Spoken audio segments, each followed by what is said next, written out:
Hey, it's Joe Crump. I got a question here from one of my students.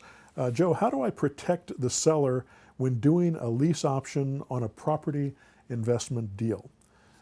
Whenever you're looking at a situation where you're helping someone else find a lease option tenant, doing the for rent method, which is what I teach as the main technique that I give my mentor students when they're just getting started. There's so many other tools that you can use other than that, but that's a good one to get started on because it'll help you get making money the fastest. But when you do that, you want to make sure that you protect the person who's most at risk in the transaction, because you're going to be in and out of the deal and you're going to be gone. You're going to be there to take their phone calls or questions or help them through struggles or problems that they might have, but you're not really in the deal anymore. So when you're in and out of a deal like that, you have to look at the deal and say, okay, which party in this transaction is most at risk?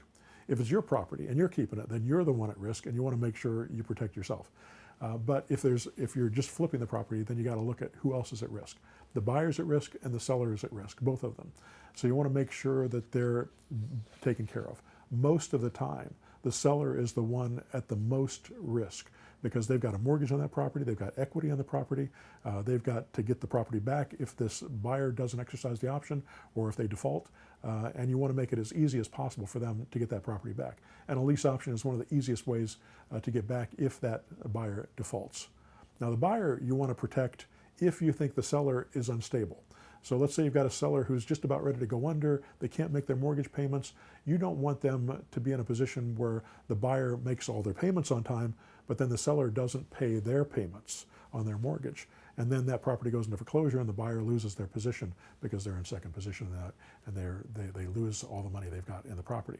You don't want that to happen. So if you think that there might be some instability with that seller, then you make sure to protect your buyer by having your buyer pay the mortgage directly.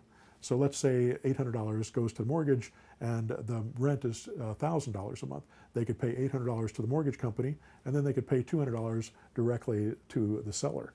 That way that seller is going to be getting their money and the mortgage company is going to be getting their money and the buyer is protected.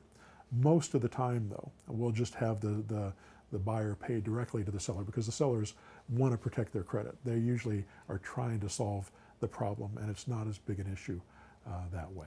So whenever you're talking to a seller or a buyer, you're going to try to help them solve the problem in the way that makes the most sense for both them and for buyer and seller and for you. And if you can come to that conclusion and help them get to a place, most of the time they're going to pick a way that actually makes you money. All right. Don't forget to subscribe, click on the bell, and it will put you on my notification list so you get email every time I post a new video. And go to joecrumpblog.com and get on my mailing list. It's free. Thanks.